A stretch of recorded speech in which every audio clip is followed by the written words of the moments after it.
대림절은 어둠 짙은 세상 한가운데서 빛을 기다리는 절기입니다.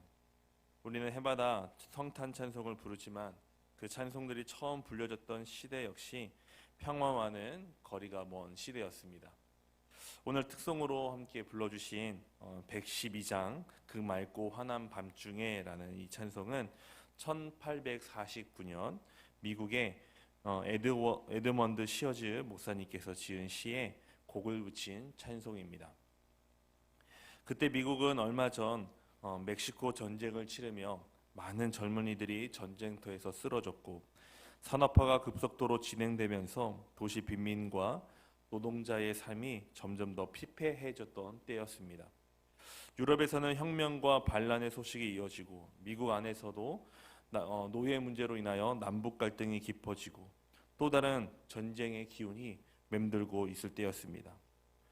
에드먼드 시어즈 목사님은 이런 시대 한가운데서 누가복음 2장에 나오는 천사들의 노래를 다시 바라보았습니다. 지극히 높은 곳에서는 하나님께 영광이요 땅에서는 하나님이 기뻐하시는 사람들 중에 평화로다.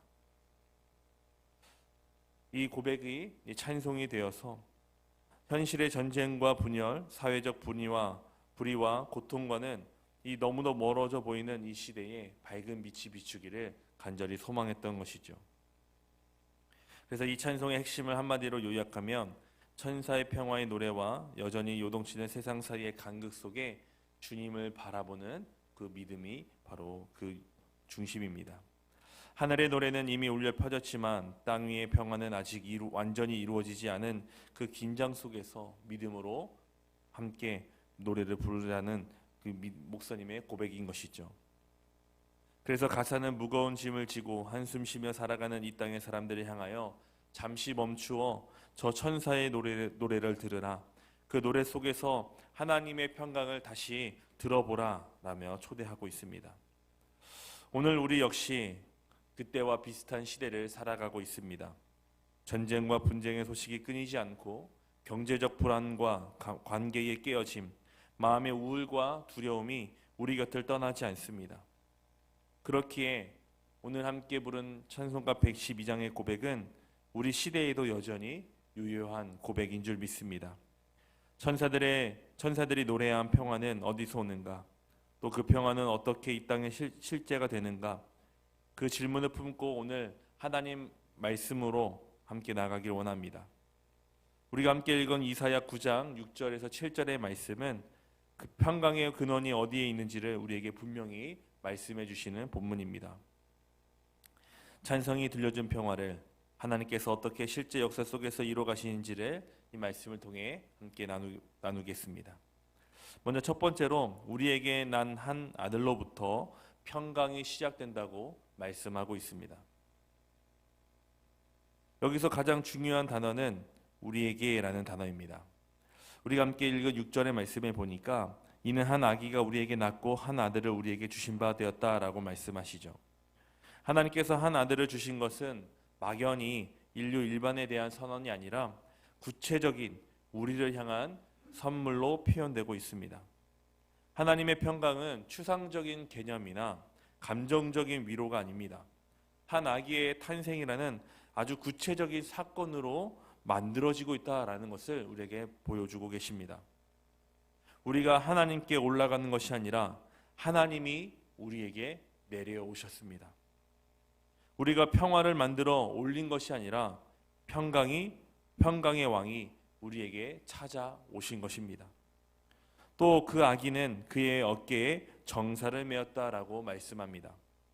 여기 정사라는 이 뜻은 통치, 또 다스림, 왕권 이런 것을 뜻합니다. 우리의 삶과 역사를 이끌어가는 주권이 더 이상 인간의 손에 맡겨져 있지 않다라는 하나님의 선언이십니다. 흔들리는 정치, 무너지는 경제, 예측 불가능한 시대의 흐름 속에서 하나님은 자신의 아들을 보내셨습니다.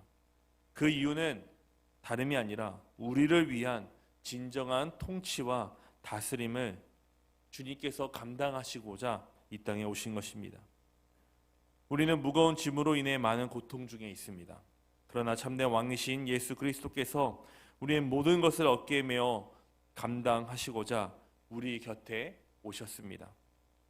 하나님은 너희의 인생의 정사도 너희 마음의 평강도 이 아기의 어깨에 맡기라고 오늘 초대하고 계십니다. 그렇다면 그분은 어떤 분으로 오시기에 우리에게 참된 통치를, 참된 다스림을 이루실 수 있으십니까? 이어지는 말씀 속에 나타나는 이름들은 이 아들이 누구인지를 우리에게 분명히 보여줍니다. 먼저 기묘자 모사라는 이름은 우리의 생각을 뛰어넘는 놀라운 계획과 완전한 지혜를 가진 분이란 뜻입니다. 우리는 내일 일조차 알지 못하지만 주님은 이미 길을 아시고 그 길을 가장 선하게 인도하는 분이십니다. 전능하신 하나님은 이 아기가 단지 위대한 스승이나 도덕적 지도자가 아니라 참 하나님이심, 곧 우리의 신앙의 대상이 바로 대상이신 신이심을 고백하는 내용입니다. 영존하시는 아버지라는 이름은 그분이 잠시 우리를 위로하고 떠나시는 분이 아니라 영원히 우리를 책임지시는 아버지이심을 드러냅니다. 그리고 마지막으로 평강의 왕이라는 이름은 마음이 평안해지는 정도가 아니라 하나님과의 관계와 회복되고 사람과 사람 사이의 관계가 바로 서고 정의와 공의가 세워지는 온전한 샬롬을 의미합니다. 상황이 조용해졌기 때문이 아니라 평강의 왕이 우리 가운데 오셨기 때문에 주어지는 선물이라는 것이죠. 오늘 그 주님의 이름을 우리가 믿고 그 주님이 우리 가운데 오셨음을 바라보는 저와 여러분이 되기를 주님의 이름으로 간절히 기원합니다. 두 번째로 오늘 말씀 속에서 그 아들을 통해 평강의 나라를 세우신다라고 말씀하십니다. 7절의 말씀은 하나님은 그 아들을 우리에게 보내사 이루시는 나라의 모습을 설명하고 있습니다. 우리 함께 7절의 말씀을 다시 한번 함께 읽어보겠습니다. 시작. 그 정사와 평강의 더함이 무궁하며 또 다윗의 왕자와 그의 나라에 군림하여 그 나라를 굳게 세우고 지금 이후로 영원히 정의와 공의로 그것을 보존하실 것이라. 만군의 여호와의 열심히 이를 이루시리라. 아멘. 여러분, 그 나라, 아기가 와서 이루는 나라는 어떤 나라입니까? 첫째로 이 나라는 더함이 무궁한 나라라고 표현되고 있습니다. 세상의 나라는 시간이 갈수록 쇠퇴하고 결국은 무너집니다. 영원한 나라가, 영원한 왕국이 없음을 우린 역사를 통해 알고 있지요. 그러나 메시아의 나라는 시간이 흐를수록 역사 속에서 더욱 분명하게 드러나고 완성을 향해 나아간다는 것입니다. 우리가 볼 때는 세상이 더 어두워지는 것 같지만 하나님께서 보실 때는 메시아, 곧 예수 그리스도의 통치가 한 걸음씩 더 드러나고 있는 때라는 말씀입니다. 두 번째로 이 나라는 다윗의 왕자와 그의 나라 위에 세워지는 나라라고 표현되고 있습니다. 하나님께서 다윗에게 하신 언약이 있습니다. 내 집과 내 나라가 내 앞에서 영원히 보존되고 내 왕위가 영원히 견고하리라. 이 약속이 예수 그리스도 안에서 이루어짐을 선포하고 계신 것입니다. 역사 속에서 이스라엘 왕조는 무너졌습니다. 하지만 하나님이 주신 언약은 무너지지 않았습니다. 눈에 보이는 왕조는 사라졌지만 다윗의 씨에서 나실 메시아는 반드시 오셨고 지금도 우리 가운데 함께 하시며 다스리시고 또한 영원한 나라를 세우기 위해 이 땅에 다시 오실 것입니다. 셋째로 이 나라는 정의와 공의로 보존되는 나라입니다. 세상의 평화는 종종 힘센 자의 평화, 힘으로 눌러서 얻는 잠정적인 안정에 불과합니다. 그러나 하나님의 평강은 반드시 정의와 공의를 동반합니다. 불의와 거짓, 착취와 폭력이 있는 곳에는 참된 평강이 있을 수 없습니다. 그래서 하나님은 정의와 공의로 그의 나라를 보존하시겠다고 약속하십니다. 우리의 신앙도 마찬가지입니다. 평강의 왕을 믿는다는 고백은 동시에 정의와 공의를 사모하며 살아가겠다는 결단을 포함합니다. 가정 안에서, 직장과 일터에서, 교회와 이웃관계 속에서 하나님이 기뻐하시는 바른 관계, 바른 언어, 바른 선택을 세워갈 때 그곳에 평강의 왕의 통치가 드러나는 줄 믿습니다. 찬송가 112장의 그 고백 속에 이 슬픔 많은 세상에 큰 위로 넘치고라는 고백이 있습니다. 그 위로는 현실을 모른 척하는 무책임한 위로가 아니라 정의와 공의로 이 땅을 다시 세우실 왕이 오셨다는 소망에서 오는 위로입니다. 우리는 세상의 어둠을 바라보면서도 절망에 머무르지 않고 그 어둠을 뚫고 일하시는 평강의 왕을 보기를 주님의 이름으로 간절히 기원합니다. 그 나라를 세우시어 우리를 그 나라 가운데 초대하실 줄 믿습니다. 마지막으로 만군의 여호와의 열심, 포기하지 않는 사랑으로 그 평강의 나라를 이루어 가십니다. 우리 7절의 마지막 부분을 보면 이렇게 고백합니다. 만군의 여호와의 열심이 이를 이루시리라. 아멘. 여기서 열심이라는 이 단어는 단순한 감정적인 뜨거움을 말하는 것이 아닙니다. 언약을 끝까지 이루시려는 하나님의 신실하신 집착과 헌신을 뜻합니다. 우리가 흔들리고 식어질지라도 하나님의 열심은 식지 않습니다. 우리가 포기하고 싶을 때에도 하나님은 포기하지 않으십니다. 이스라엘의 역사를 전체를 보면 하나님의 백성은 수없이 많은 약속을 깨트렸습니다. 우상을 섬기고 하나님을 떠났지요. 그러나 하나님은 그때마다 다시 선지자를 보내셔서 말씀을 주시고 회개의 길을 열어주셨습니다. 나라가 망하고 포로로 끌려간 후에도 하나님은 여전히 내 언약은 변하지 않는다. 다윗에게 한 약속은 반드시 이루어진다라고 말씀하셨습니다. 그 여호와의 열심이 결국 베들레헴 마구간에서 한 아기로 나타났습니다. 사람들이 주목하지 않는 낮은 자리, 아무도 기대하지 않은 곳에서 하나님은 조용히 그러나 분명하게 약속을 이루어 주셨습니다. 그 맑고 환한 밤은 사실 인간의 노력으로 만든 평화로운 밤이 아니라 하나님의 열심히 열어주신 은혜의 밤입니다.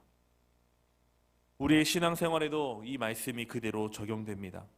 기도하다 지칠 때, 변화가 더디게 느껴질 때, 현실의 문제 앞에서 마음이 무너질 때 우리는 자꾸 내 열심이 부족해서 그런가 라는 생각에 사로잡히곤 합니다.